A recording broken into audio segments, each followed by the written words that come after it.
Are you a good witch or a bad witch? Welcome to MsMojo, and today we're heading down the yellow brick road that starts with L. Frank Baum's books, heads to MGM Studios, takes a wicked left turn to Broadway, and circles back around to Hollywood. Popular. I know about popular. Author L. Frank Baum took audiences on their first trip over the rainbow in 1900 when his book The Wonderful Wizard of Oz was published. Supposedly, he cooked up the story from all sorts of fun tales he'd tell his kids, mixed in a bit of his own life, and voila, a modern fairy tale was born. But it wasn't a dream. It was a place. And you were there. Oh, But you couldn't have been, could you? Baum and the book's illustrator, W. Denslow, joined forces with composer Paul Tegens and renowned Broadway director Julian Mitchell to bring their story to the stage in 1902. They saw modest success, which inspired Baum to continue writing his series. If ever a wizard was, the Wizard of Oz is one because of the wonderful things he does. However, in 1938, the immense success of Disney's Snow White and the Seven Dwarfs gave MGM a light bulb moment. People were clearly hungry for an updated fantasy narrative, and they thought, hey, we could do that too. So in 1939, audiences were swept up in a tornado of fantastical characters, cutting-edge visual effects, and an iconic musical score, and taken over the rainbow for an adventure that would capture generations of fans. And the dreams that you dare to dream really do come true. Of course, if you'd read the books first, you may have noticed a few differences in this retelling. They're gone! The ruby slippers!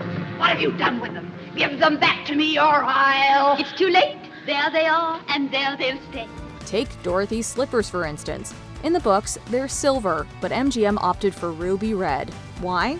Well, their flashy new Technicolor tech deserved something that'd pop, and silver simply wouldn't do the trick. Give me back my slippers. I'm the only one that knows how to use them. They're no use to you. Give them back to me. Give them back! Keep tight inside of them. Their magic must be very powerful, or she wouldn't want them so badly. But boy, did those ruby slippers make a statement. In another twist, the Emerald City isn't all it's cracked up to be. Oh, we're almost there at last. It's beautiful, isn't it? Just like I knew it would be. He really must be a wonderful wizard. In the books, it's just a clever illusion by the wizard. Anyone who visits must don emerald-hued glasses under the guise that the brightness and glory of the city is too much for the naked eye to bear. The Wizard of Oz film skips this tidbit, but Wicked seems to at least allude to it during the One Short Day scene. One short day, and we're warning the city. Now that we're in here, you know we've been here. While Baum's readers were living through the populist era, which shaped how some read the material, MGM's audience was dealing with a whole other dark reality. The Wizard of Oz likely hit home with folks during the Great Depression and on the brink of the Second World War. Like Dorothy, they probably also dreamed of a place where there was no trouble and things looked a little less sepia. It's not a place you can get to by a boat or a train. It's far, far away. Behind the moon, beyond the rain.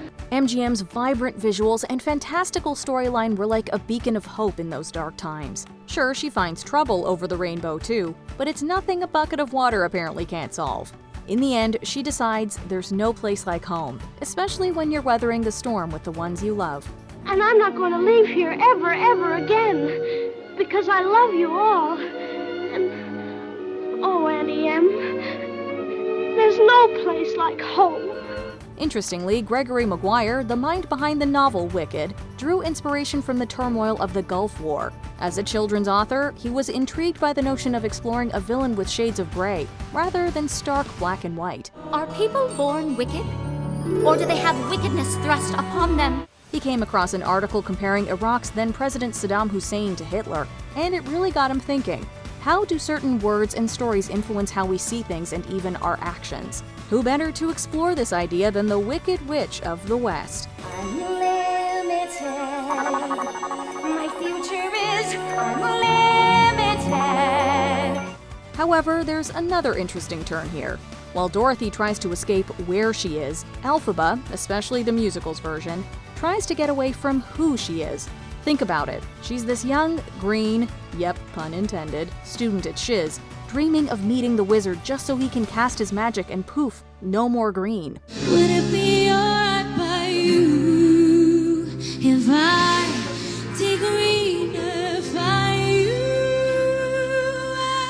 She's grappling with a society that treats her like an outsider because of her skin color. The powers that be try to force her into a system that wants to keep her down. Then, in the gripping Act 1 finale, she says enough is enough. I'm through with playing by the rules of someone else's game. She's done with letting others define her and owns her power. And what does she get for it? A society that celebrates what they think is her downfall.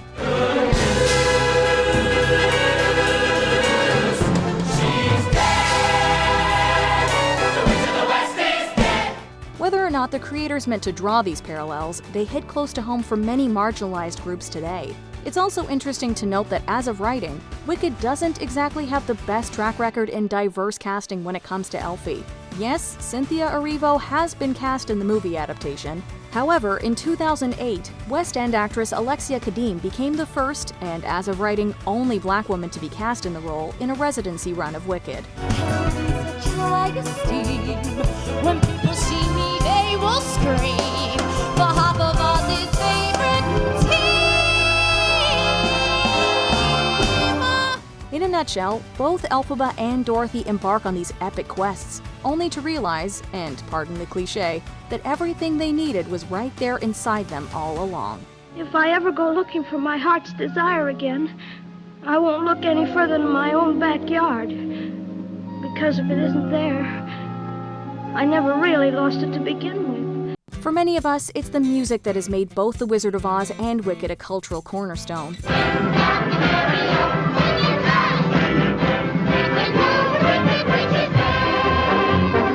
After all, this wasn't the first time The Wonderful Wizard of Oz had been adapted for the screen, but the 1910 version has been largely forgotten.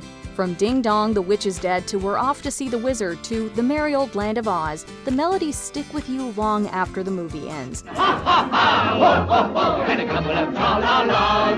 That's how we laugh the day away in the merry old land of Oz. The crown jewel of it all, Over the Rainbow. Could there be a more timeless tune? Harold Arlen and Yip Harburg really nailed it with this one. Somewhere over the rainbow, way up high. Not only did it win an Oscar for Best Song, but it was inducted into the Grammy Hall of Fame and hailed as a, quote, culturally, historically, or artistically significant, oh my, treasure by the Library of Congress. It was apparently even once used as an alarm clock of sorts for astronauts on the STS-88 space shuttle mission, courtesy of astronaut Robert D. Cabana's daughter, Sarah. Someday I'll wish upon a star and wake up where the clouds are far behind me. Talk about reaching for the stars. Sure, Judy Garland's is still the touchstone rendition, but Over the Rainbow has taken on a life of its own beyond the silver screen. It's almost unthinkable that they ever considered axing it from the film. If happy little bluebirds fly beyond the rainbow.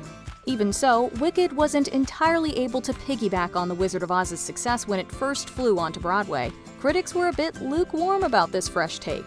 Despite being the most nominated musical at the 58th Tony Awards, it only walked away with 3 wins, losing out to Avenue Q in categories like Best Musical, Best Book of a Musical, and Best Original Score. It certainly doesn't suck to be us tonight.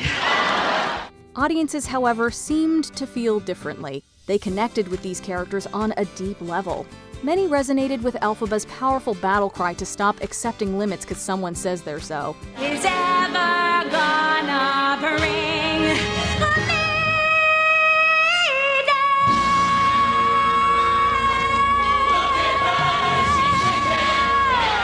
Indeed, Stephen Schwartz's incredible score delves into these characters' souls in a way that words alone can't touch. weaving melodies that bind the story together and propel it forward. Songs like The Wizard and I, Defying Gravity, No Good Deed, and As Long as You're Mine have a stronghold on our hearts ever since we first heard them. As long as you're mine, go really how you want to. And see how bright we shine. Although, let's be honest, this is essentially a no-skip soundtrack. We are definitely changed for the better by having these songs in our lives. 'Cause I knew you, I have been changed for good. Wicked has truly cast its spell over audiences worldwide, enchanting millions with its magical tale and bewitching performances. It's more than a hit. It's a phenomenon that set new box office benchmarks almost anywhere it hangs its pointed witchy hat. There's nobody wiser, not when it comes to popular. I know about popular. For nearly a decade, it reigned as Broadway's undisputed champion, shattering box office records and once even earning the highest weekly revenue in the history of the Great White Way. In 2023, it joined the top 4 longest Broadway runs of all time. Meanwhile, across the pond, it holds the 11th spot. So it's probably fair to say that Wicked has reached countless people and remained like a handprint on their hearts. You'll be with me like a handprint on my heart. So what better way to introduce even more people to the magic than bringing it to the silver screen? In the Heights may not have soared at the box office, but director John M. Chu proved that he knows how to work his magic to bring beloved stage productions to the big screen. Still, Wicked fans have been eagerly awaiting the cinematic adaptation practically since the curtain first rose at the Gershwin Theater on Broadway. This is by no means the first time someone's tried to bring this epic story to movie theaters either. So as you can imagine, Chu's got some mighty big ruby slippers to fill. Once you learn to harness your emotions, the sky's the limit. Chu's casting choices are also stirring up intrigue, blending seasoned stage talents like Cynthia Erivo, Jonathan Bailey, and Ethan Slater, with Hollywood heavyweights like Michelle Yeoh, Jeff Goldblum, and Peter Dinklage. Ariana Grande as Glinda is poised to draw in a whole new audience, just like Judy Garland likely did for MGM back in the day. Still, some fans have remained skeptical over the decision to split the movie into 2 parts. The best way to bring folks together Something has changed within me. is to give them a real good enemy. Is it a genuine effort to do justice to the beloved source material, or simply a ploy to rake in more cash? A year or so intermission? Elphaba's future might be unlimited, but our patience is not. Anyway, for now, we can take solace in the fact that apparently self-professed Wicked superfan Ariana Grande is making sure that the heart and soul of the show remain intact. And in such high esteem, when people see me, they will scream, or have a mother's The Part 1 trailer conjured up a lot of excitement, too. We were treated to captivating glimpses of Oz, tantalizing hints about the plot, introductions to new and well-known characters, and nods to beloved elements from the original show. Erivo's take on the iconic Defying Gravity riff certainly got the internet buzzing. I'm not afraid. It's the wizard who should be afraid of me.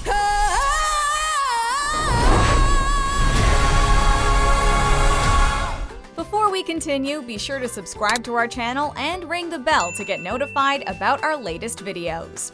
You have the option to be notified for occasional videos or all of them. If you're on your phone, make sure you go into your settings and switch on notifications. The Wizard of Oz film and Wicked musical have truly made their mark on our cultural landscape, each touching audiences in its own special way. From the timeless charm of Over the Rainbow to the thought-provoking themes of identity, acceptance, and justice in Wicked, these stories have resonated with people all across the globe. Who can say if I've been changed for the better?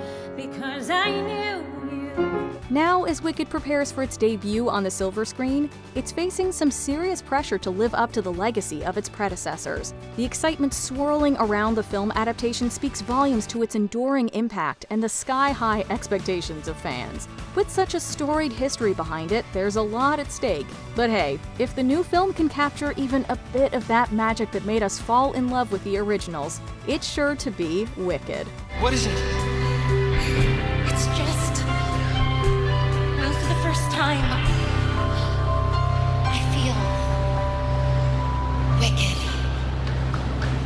Ozian story is your favorite? It would be wickedly wonderful if you shared it with us in the comments.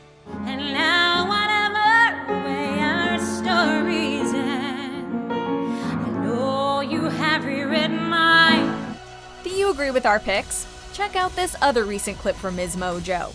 And be sure to subscribe and ring the bell to be notified about our latest videos.